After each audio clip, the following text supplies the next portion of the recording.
Bonjour, je suis Ika Pifri et je suis là pour un bref témoignage de ma vie, de comment le Seigneur a changé ma vie. Ce que j'étais avant, j'étais un braqueur et c'était ma passion.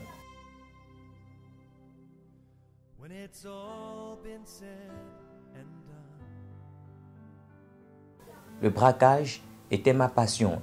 Le braquage était la chose la plus importante dans mon cœur. Et personne ne pouvait me changer. Aucun de mes parents ne pouvait me changer ça dans le cœur. J'étais passionné dans le braquage. Il m'arrivait et je vivais à Libreville, plus précisément au niveau de Dragon. Et j'étais surnommé Palaba. Et j'ai appris au lycée Siban. Et là-bas, les gens m'ont connu.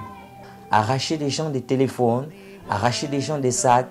Je passais à faire beaucoup de choses.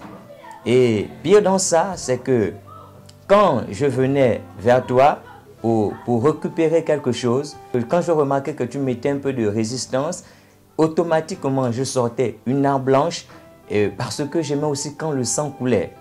J'aimais quand le sang coulait. C'était ma passion. J'aimais quand le sang coulait.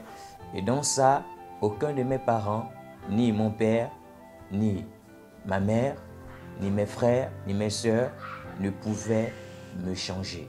Aucun d'eux, ils ont essayé, ils m'ont parlé, ils m'ont grondé, des moments ils m'ont privé de certaines choses, mais aucun de ces choses n'a pu me changer. Je suis même allé en cellule. Je suis allé en cellule deux fois. Et là, même la cellule n'a pas pu me changer. Même les menaces des autorités n'ont pas pu me changer. La seule personne qui a pu me changer, c'est Jésus-Christ de Nazareth. Jésus est la seule personne qui a pu me changer. Même le fait de me déplacer d'un endroit à un autre n'a pas pu me changer, n'a pas pu changer ce que j'avais dans le cœur et ce que je voulais faire. Personne n'a pu me changer, si ce n'est que Jésus-Christ de Nazareth. Et là par là, la dernière fois on m'a attrapé, c'était au niveau du PK9. Voilà, j'avais braqué la fille du proviseur du lycée Siban. Voilà, après cela, je suis allé en cellule. Et quand je suis allé en cellule, on me transférait pour la prison centrale afin d'être jugé. Et là, les parents ont intervenu et c'est comme ça qu'ils m'ont transféré au niveau de Port-Gentil. Voilà, et là, au niveau de Port-Gentil, j'ai fait la rencontre avec le Seigneur Jésus. J'avais l'âge de 15 ans quand j'ai commencé, j'avais l'âge de 11 ans quand j'ai commencé mon braquage et je me suis converti à l'âge de 15 ans. Ça me fait 7 ans pratiquement dans la foi déjà que j'ai donné ma vie à Jésus. Et un jour, j'ai entendu la parole de Dieu. Elle était prêchée. J'ai entendu la parole de Dieu. Et pendant que la parole de Dieu elle était prêchée, j'ai eu l'impression que la personne qui prêchait ce jour, le serviteur de Dieu qui prêchait ce jour, parle de ma vie. Et j'aimerais encourager une maman, un papa. Certainement, tu as ton enfant qui vit dans ça, qui est un braqueur, et tu as peut-être parlé longtemps, tu as même des moments, tu lui as même des moments privés de certaines choses. Mais il n'a pas cessé de braquer, il n'a pas cessé la vie du banditisme.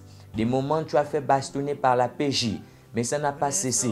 J'aimerais simplement t'encourager. La seule personne qui a pu changer ma vie, c'est Jésus. Mes parents n'ont pas pu changer ma vie. Mes parents n'ont pas pu changer ma vie. Tu as longtemps fait des choses, tu as grondé, tu as privé de certaines choses. Mais je te dis, maman, c'est Jésus, papa, c'est Jésus qui peut changer la vie de ton fils, de ta fille. Tu es un jeune aussi, tu écoutes mon témoignage et tu veux sortir de là. Tu ne sais pas comment faire. Tu veux sortir de là. Je te présente comme Jésus, comme étant le chemin pour sortir de cette voie. C'est Jésus, la seule personne qui a changé ma vie. Et pour cela, j'aimerais t'inviter, toi qui écoutes ce témoignage, tu es peut-être dans cette situation ou peut-être tu as du mal à laisser la drogue. J'étais aussi un drogué. J'ai fumé le chanvre. Tu as du mal à laisser ça. Tu as du mal à laisser les femmes. J'ai aussi aimé les femmes. Mais la seule personne qui m'a changé, c'est Jésus. Et ce Jésus, il est prêt. Un jour, j'ai levé ma main, comme tu peux aussi le faire. en écoutant simplement mon témoignage.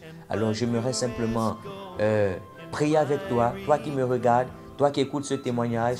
J'aimerais simplement prier avec toi afin d'inviter le Seigneur Jésus pour qu'il change aussi ta vie. Aujourd'hui, j'ai 23 ans et je suis pasteur d'une église et tu peux aussi devenir comme moi, tu peux aussi l'accepter. Voilà.